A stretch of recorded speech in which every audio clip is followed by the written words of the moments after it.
pyetje për të kësaj që është mushtruar është çka nëse presidenti as e kishte respektuar nenin 86.2.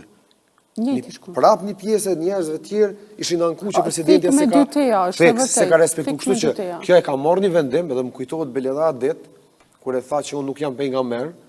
Nejse, kjo nuk e ka thonë aty që ka marrë vendimin, po e ka thonë pas disa ditësh kur e ka pas kokën e ftohtë. Në konferencë për media në mëngjes, kur e ka marrë vendimin për dekretin, tha mundet me ndodhë edhe me gabu, sepse është ka qenë një momentum, një situatë që nuk ka ndodhur në kaluamën, dhe kjo ka prit që mundet me pas edhe gjykata kushtetuese jo detyrimisht ka me shpall dekretin e saj si të plot. Tash për më kthyte që kjo pjesa tjetër, pse është trimnu?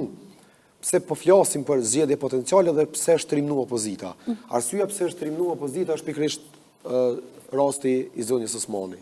Nëse kishim pas një vazhdimsi të raporteve të mirëfillta mes zotërit Kurti dhe zonjës Osmani, të jeni të bindur që as PDK-ja nuk ish pozicionu kaq në mënyrë të qartë për zgjedhje të reja dhe as partitë e tjera në këtë rast LDK-ja dhe Leonca nuk ishin qëndruar në këtë situatë në të cilën janë qëndruar.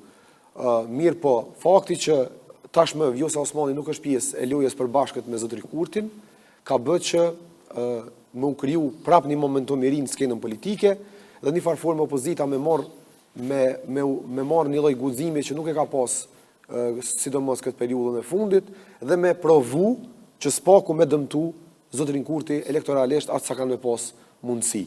Tash gjitha këto janë pjesë e kalkulimeve politike, nuk do me thonë që gjithmonë kalkulimi politik mundet me dalë në i saktë ose mundet me provu rezultatet më të mira për një parti ose tjetër, por prapë do të varet se si do të rrjedh situata politike. Çka ka ndodhur me këtë vendim, po besoj që ky vendim deri dikon i ka konvenu zotërit Kurtit, ndoshta jo në plotësi siç është prit, po megjithatë ja ka dhënë një avans për me konsumu edhe këtë...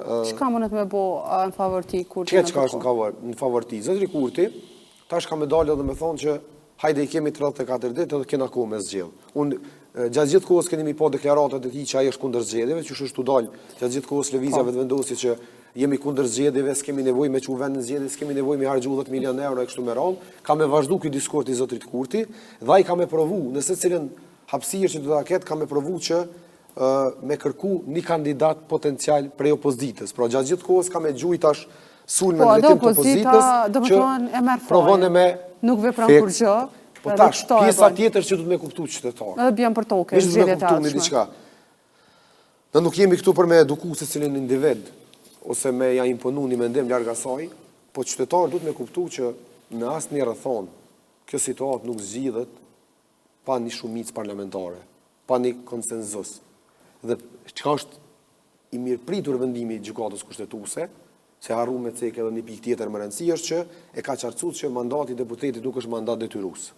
Siç ka pretenduar lëvizjave të vendosje, që është obligative deputetët, bile kemi pasur edhe rastin e fundit jurist Mustafer që na tha që deputetët duhet të qëndruan detyrimisht në sallë, absolutisht gjykata e ka qartësuar tashmë që mandati i deputetit është komplet mandat i lirë, nuk është detyrues dhe duhet me qenë mandat racional, me punun të mirën e vullnetit, mirën e qytetarëve të Republikës Kosovës dhe normalisht edhe në të mirën e institucioneve.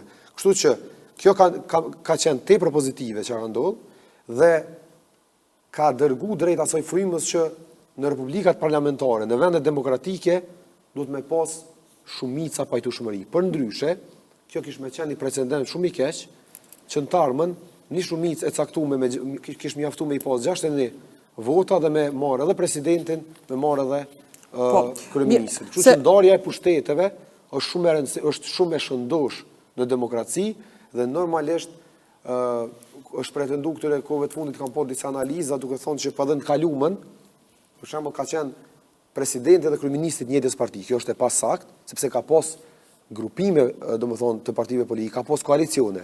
Asnjëherë presidenti nuk është zgjedhur vetëm për një parti politike. Gjithmonë ka pas koalicione dhe më të shpeshtat kanë qenë për shembull koalicionet PDK dhe LDK, të cilat kanë prodhuar rezultate edhe të çështjes presidentit. Kur i patëm zgjedhjet e dhjetorit, domethënë gjatë fushatës, faji shkoi te opozita, sepse vetëvendosja arriti me kriju këtë narracion edhe mendimin edhe të Vjosës. Po. Okej, po tash prap nëse shkojmë zgjedhje, faji prap me shumë lehtësi mundet me i kalu opozitës, për shkak që opozita nuk përshkon me një emër konkret. Okej, e votoj se votoj të duhesh me aparaqit nëse kërkan emër Jo, konkret. s'mundesh me kalkulu kështu politikisht, e votoj se votoj. Jo, veç një Se minutë. duhen Jo vota. kalkulimi jam, po për shembull qytetari që ka shmenon, edhe thotë që pse opozita pra s'përshkon, edhe Albin Kurti, zoti Kurti, në fakt, mundet me thonë shumë lehtë, unë po eftoj opozitën, po opozita nuk po vjen. Tash, realisht qytetari me plot të drejtë shkon e voton prapë Albin Kurtin. Pse me plot drejt? Se e krijon narracionin shumë të qartë që opozita s'po vjen Ani, nëse tavolinë. qytetari ka interes me vazhdu kësi lloj blokada, na edhe 20 vjet, na jemi të mirë sa ardhur me përkra këtë teren politik. Po ky teren politik po na tregon që nuk ka zgjidhje. Po veç Dhe nëse qytetari nuk e qytetari duhat. të menu që blokadën është të e bo opozita, se zoti Kurti është të e tregu shumë mirë këtë narracion. Pra qytetari nuk ka faj. Qytetari ja ka dhënë 500.000 vota lëvizjes dhe vendosje. E kam jepë edhe ma Edhe shumë nëse lëvizjave shkruaj dhe zgjedhje. vendosje, kjo është një supozim, lëvizjave dhe vendosje edhe me 500.000 vota po na bën blokada. Unë nuk e di çka mundet me bëj qytetari më tepër për një parti Qytetari nuk është politike. të thonë që vetëvendosja po bën blokad. Qytetari të thonë që opozita po bën blokad Jo. se nuk po pranon me diskutu me Tash kjo është një interpretim vetëvendosjen. juji, mirë Jo po jam nuk e dim çka mundet me Te prodhu. je çdo ditë bre, Po jo, besnik nëse je na nuk çdo e ditë dim jashtë. çka mundet me prodhu një situatë e re politike, sepse Kur gjë ma intereson se ç'tash. kthimin terenin politik dhe ngar i Vjosa Osmanit nuk ka me qenë situatë një. Që është pak se gara e Vjosa Osmanit që tash për momentin Kjo është është pak i ka u përfundume. pak edhe rëndësia zonjës Osmanit. Se besoj. Halos I s'është karo, po ajtë visar që Kur bashkë, fillon fushata, se diçka tjetër. unë po mendoj, do të Unë thonë, shko, me aq sa po pa shoh, i ka hu pak rëndësia Pa zonjës tjetër që Osmanit. në momentin